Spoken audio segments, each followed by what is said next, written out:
बात है कि एक 19 साल का लड़का जिसने आज तक एक भी इंटरनेशनल मैच नहीं खेला है, वो सुबह उठता है और उसे पता चलता है कि उसकी कीमत रातों रात 473 गुना बढ़ चुकी है।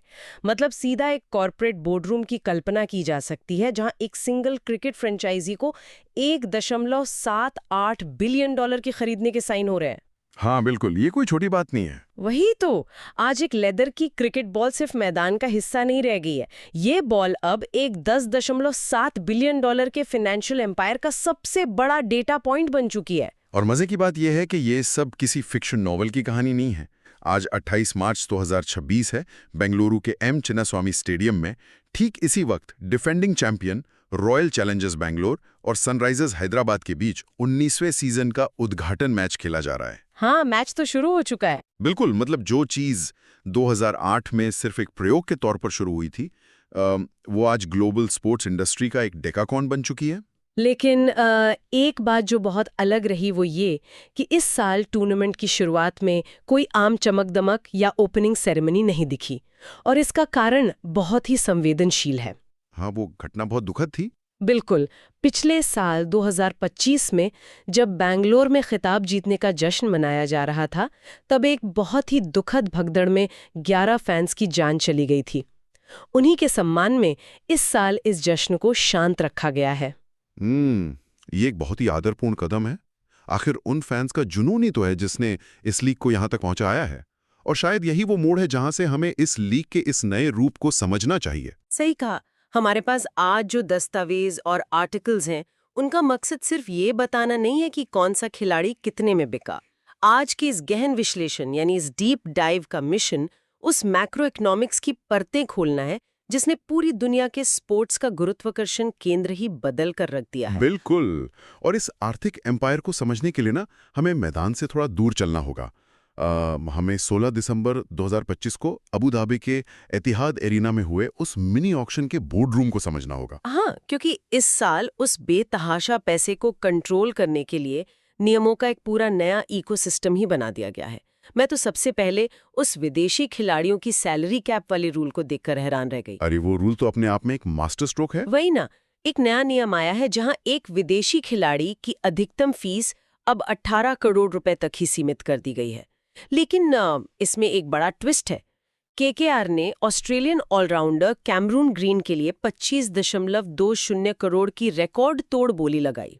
हाँ, 25 करोड़ से भी ऊपर। बिल्कुल। अब देखने में लगता है कि कैप वाला रूल तो टूट गया, लेकिन सबसे दिलचस्प बात उस प्राइस टैग में नहीं है, बल्कि इस बात में है कि ग्रीन को असल में कितना पैसा मिलेगा। उन्हें सिर्फ 18 करोड़ ही मिलेंगे। सही कहा। और बाकी के 7.20 करोड़ सीधे बीसीसीआई के प्लेयर वेलफेयर फंड में चले जाएंगे।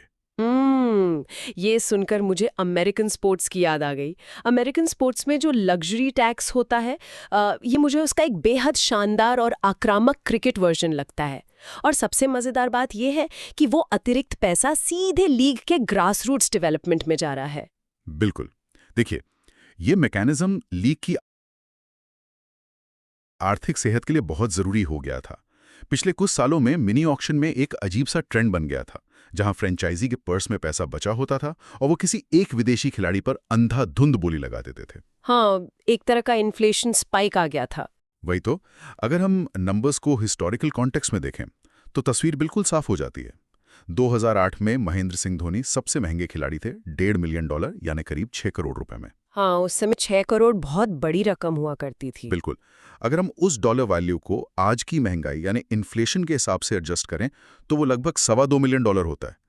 लेकिन कैमरून ग्रीन की जो असल टोटल फीस केकेआर ने दी, वो करीब $2.8 मिलियन है। अरे वाह! तो ये सिर्फ महंगाई नहीं है, ये लीग की असली वैल्यू में हुई वृद्धि है। और बोर्ड इस एक्स्ट्रा कैपिटल को अब सीधा डेवलपमेंट में लगा रहा है। और इसी कैपिटल को लेकर एक और खतरनाक तरीका इस बार लाया गया है, टाई ब्रेक और साइलेंट बिडिंग का नियम। अगर मैं इसे सही से समझ रही हूँ तो मान लीजिए दो टीमें किसी खिलाड़ी के लिए बिड कर रही हैं और दोनों अपने 125 करोड़ के पर्स की लिमिट तक पहुंच चुकी हैं। हाँ, वहां पे ऑक्शन रुक जाएगा। बिल्कुल, ऑक्शनियर का हथौड़ा नहीं गिरेगा। इसके बजाय दोनों टीमें एक बंद कमरे में जाएंगी और एक सीक्रेट लिफाफे में लिख कर देंगी कि वो उस खिलाड़ी को लेने के लिए बोर्ड को कितना अतिरिक्त पैसा देने को तैयार हैं। और वो पैसा पर्स में से नहीं कटेगा। वही तो सबसे बड़ी बात है। ये अतिरिक्त पैसा उनके क्रिकेट बजट का हिस्सा ही नहीं होगा, ये डायरेक्ट उनकी पेरेंट कंपनी के कॉर्पोरेट वॉर चेस्ट से आएगा। इस क्लोज डोर बिडिंग की साइकोलॉजी ना खुद में केस स्टडी है। अरबपति ओनर्स एक बंद कमरे में एक दूसरे को आउटबिड कर रहे हैं। हाँ, सिर्फ अपनी ईगो और प्रेस्टीज के लिए। बिल्कुल, वो जानते हैं कि जो भी एक्स्ट्रा पैसा वो लिख रहे हैं वो उस खिलाड़ी की जेब में नहीं बल्कि सीधा बोर्ड के पास जाएगा। ये रूल्स आम क्रिकेट फैंस के लिए नहीं बने हैं, ये सीधा कॉर्पोरेट बैलेंस शीट्स को ध्यान में रख के डिजाइन किए गए हैं। लेकिन इसका एक डायरेक्ट साइड इफेक्ट भी तो हुआ है ना। अगर विदेशी सितारों पर 18 करोड़ का ब्रैकेट लग गया है और पर्स 125 करोड़ का है, तो बैलेंस शीट में एक बहुत बड़ा आर्थिक वैक्यूम बन गया। हाँ, पैसा तो कहीं ना कहीं जाएगा ही। वही तो, और कैपिटलिज्म कभी खाली नहीं बैठता। ये बचा हुआ पैसा पूरी ताकत से उस तरफ मुड़ा जहां कोई कैप नहीं था, यानी हमारे अनप्रूवन घरेलू टीनेजर्स की तरफ। बिल्कुल, इसी ने तो अनकैप्ड प्रीमियम क्रांति को जन्म दिया है। हाँ, चेन्नई सुपर किंग्स ने इस बार जो किया उसने पूरी मार्केट का कैलकुलेशन ही हिला दिया। उन्होंने राजस्थान के 19 साल के विकेटकीपर कार्तिक शर्मा और उत्तर प्रदेश के 20 साल के स्पिन ऑलराउंडर प्रशांत वीर पर दांव खेला। और उनका बेस प्राइस बहुत कम था। सिर्फ 30 लाख रुपए। लेकिन सीएसके ने इन दोनों को 14.20 करोड़ में खरीदा। एक दिन पहले तक जो खिलाड़ी 30 लाख का था, वो अगले दिन अपनी बेस प्राइस के 473 गुना वैल्यूएशन पर बैठा था। ये आंकड़ा सच में दिमाग खराब करने वाला है। बिल्कुल, लेकिन यहाँ मेरे दिमाग में एक सवाल आ रहा है, एक 19 साल के खिलाड़ी पर जिसने आगे चलकर इंटरनेशनल प्रेशर झेला ही नहीं है, 14 करोड़ रुपए खर्च करना क्या एक बहुत बड़ा अंधा जुआ नहीं है? या फिर ये अब इम्पैक्ट प्लेयर के युग में क्रिकेट खेलने की नई बिजनेस कॉस्ट बन चुकी है? मैं कहूंगा कि ये अंधा जुआ बिल्कुल नहीं है। ये एक pure data driven tactical decision है और इसका पूरा क्रेडिट इम्पैक्ट प्लेयर नियम को जाता है। अच्छा, वो कैसे? देखिए, इस एक रूल ने टीमों के टैलेंट खोजने के मॉडल को ही बदल दिया है। अब उन्हें पोटेंशियल वाले खिलाड़ी नहीं चाहिए, उन्हें हाईली स्पेशलाइज्ड टूल्स चाहिए। प्रशांत वीर का ही उदाहरण ले लीजिए। हाँ, उनके आंकड़े तो बहुत शानदार थे। बिल्कुल, उनकी डोमेस्टिक T20 लीग में स्ट्राइक रेट 155 के पार थी और इकोनॉमी रेट सिर्फ 6.5 का था। इम्पैक्ट प्लेयर रूल के बाद टीमों को ऐसे ही खिलाड़ी चाहिए जो एक स्पेसिफिक फेज में आकर गेम को हाईजैक कर सकें। यानी वो पूरा मैच खेलने के पैसे नहीं दे रहे? बिल्कुल सही पकड़ा आपने। सीएसके ने 14 करोड़ उस खिलाड़ी के पूरे 40 ओवर मैदान पर रहने के लिए नहीं दिए हैं। उन्होंने वो पैसा उसके 10 बॉल की बैटिंग और 2 ओवर की आक्रामक बॉलिंग के लिए दिया है। यानी इन्वेस्टमेंट अब मैदान पर बिताए गए समय पर नहीं, बल्कि मैदान पर बनाए गए इम्पैक्ट पर हो रही है। लेकिन इसमें फिजिकल रिस्क का फैक्टर भी तो बहुत बड़ा हो जाता है ना? हाँ, वो रिस्क तो हमेशा रहता है। आरसीबी के नुआन तुषारा का ही केस देख लीजिए। एक बहुत बड़ा इन्वेस्टमेंट किया गया, लेकिन फिटनेस इश्यूज की वजह से वो बिना एक भी मैच खेले पूरे सीजन से बाहर हो गए। टीम का रिटर्न ऑन इन्वेस्टमेंट सीधा 0 हो गया। बिल्कुल, शरीर एक एसेट है, लेकिन स्पोर्ट्स इकोनॉमिक्स में इससे ज्यादा नाजुक एसेट कोई नहीं है। और इसी रिस्क को कम करने के लिए टीमें अब ऐसी डीप बेंच स्ट्रेंथ बनाती हैं। हाँ, बैकअप हमेशा तैयार रखना पड़ता है। वही बात है, नए खिलाड़ियों पर करोड़ों बरसना इस बात का सबूत है कि सिस्टम में पैसा बहुत ज्यादा है। लेकिन इन 19-20 साल के खिलाड़ियों के इस आर्थिक उफान के बीच हमें उन दिग्गजों को नहीं भूलना चाहिए जिन्होंने पिछले 19 सालों में इस लीग की नींव रखी है। बिल्कुल, उनका आर्थिक ग्राफ देखना भी बहुत जरूरी है। अगर हम उन दस्तावेजों पर नजर डालें तो करियर की कुल कमाई में रोहित शर्मा 211 करोड़ के साथ सबसे ऊपर है। हाँ, और उनके ठीक पीछे विराट कोहली हैं। विराट कोहली 209 करोड़ के साथ दूसरे नंबर पर है। और विराट का मामला तो अपने आप में वफादारी की एक अलग ही केस स्टडी है। पूरे 19 साल सिर्फ एक फ्रेंचाइजी आरसीबी को दिए और इस साल वो 21 करोड़ में रिटेन हुए हैं। सही बात है, लेकिन इन सब के बीच ना MS धोनी ने जो टैक्टिकल मूव चलाया उसने मुझे असल में हैरान कर दिया। हाँ, वो तो बहुत ही स्मार्ट मूव था।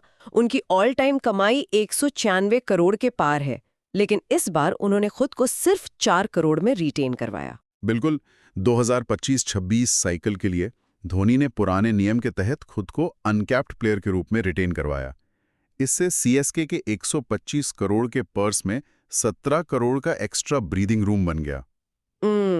पता है ये मुझे कैसा लगता है?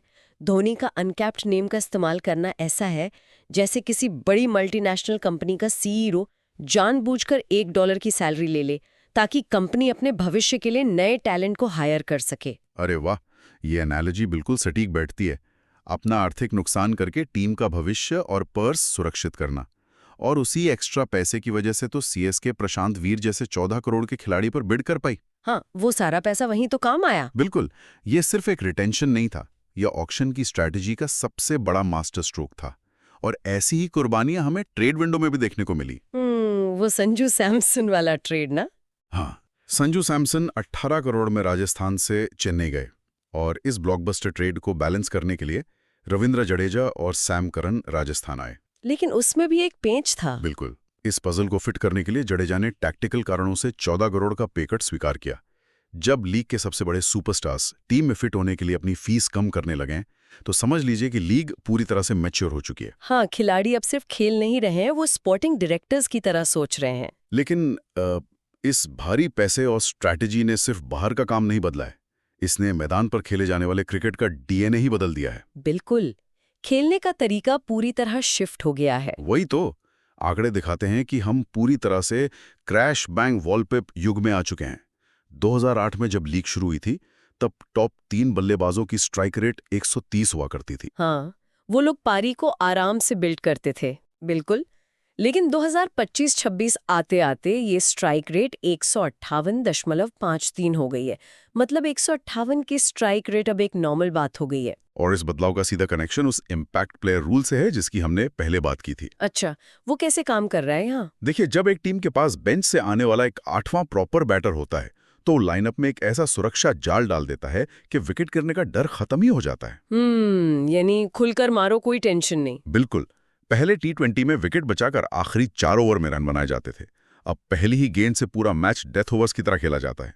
इसीलिए पावर प्ले में रन 7.12 प्रति ओवर से बढ़कर 9.12 प्रति ओवर हो गए हैं। अरे बाप रे, मतलब हर ओवर में लगभग 10 रन। ट्रेविस हेड जैसे खिलाड़ी तो इसका जीता जागता उदाहरण है। बिल्कुल, उनकी अप्रोच इसी निडर फिलॉसफी का रिजल्ट है, जिसका नतीजा ये हुआ है कि दोस्तों का आंकड़ा अब कोई बड़ी बात नहीं रही। 2008 से 2022 तक 200 प्लस का स्कोर सिर्फ 7% पारियों में बनता था। हाँ, पहले वो बहुत रेयर होता था। लेकिन 2023 में इम्पैक्ट प्लेयर रूल आने के बाद ये आंकड़ा लगभग चौगुना होकर 29.68% हो गया है। हर तीसरी पारी 200 पार जा रही है। लेकिन यहाँ मैं थोड़ा पूछना चाहूंगी। हाँ, बताइए। जिस तरह से खेल के सारे नियम सिर्फ बल्लेबाजों को फायदा पहुंचा रहे हैं, क्या आधुनिक क्रिकेट में गेंदबाज अब सिर्फ एक अंडरवैल्यूड एसेट बनकर नहीं रह गए हैं? मतलब क्या उनका काम अब सिर्फ मार खाना रह गया है? ये सवाल बिल्कुल जायज है, लेकिन अगर आप ऑक्शन टेबल देखें तो मथीशा पथिराना जैसे इलीट गेंदबाज 18 करोड़ ले रहे हैं। हाँ, पैसा तो उन्हें मिल रहा है।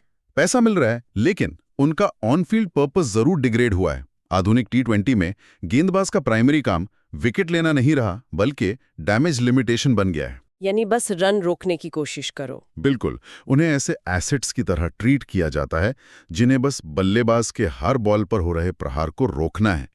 यह उनके लिए फ्रस्ट्रेटिंग जरूर है, लेकिन इसी लगातार एक्शन और चौके छक्कों ने उस कमर्शियल मॉन्स्टर को जन्म दिया है जिसे हम आज देख रहे हैं। और वही एक्शन सीधा बिजनेस वैल्यूएशन को आसमान पर ले जा रहा है। आदित्य बिड़ला ग्रुप ने हाल ही में आरसीबी को एक्वायर किया और जो कीमत दी है ना, वो आम इंसान की समझ से बाहर है। वो आंकड़ा तो सच में होश उड़ाने वाला है। $1.78 बिलियन, यानी करीब 16,660 करोड़ रुपए।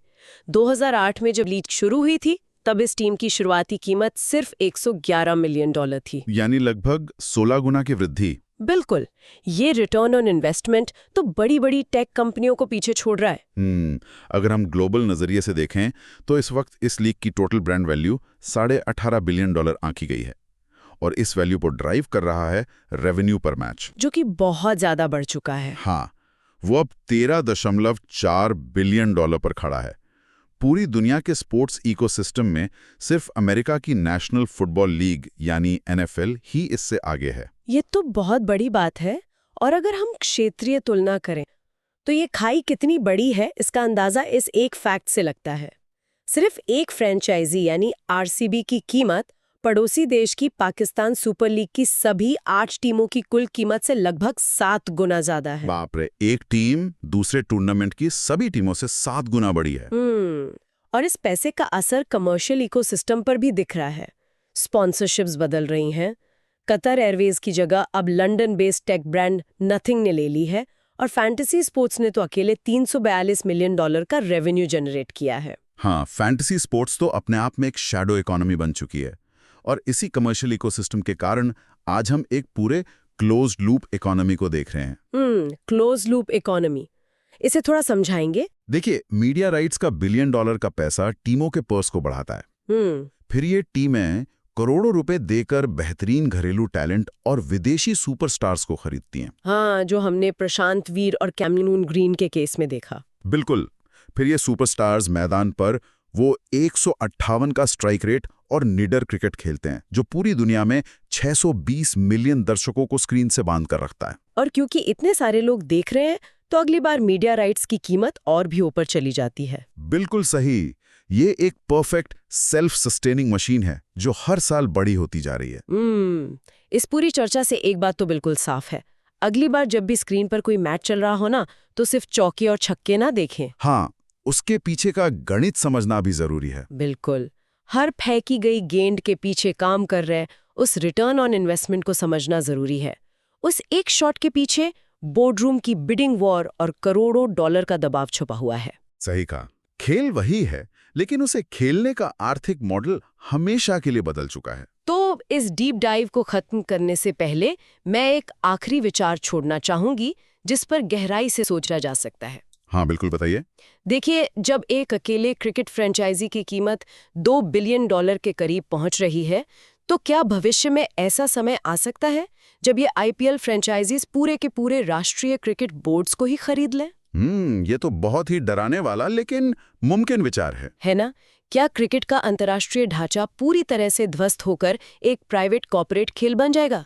ये एक ऐसा सवाल है जिस पर हम सबको सोचना चाहिए।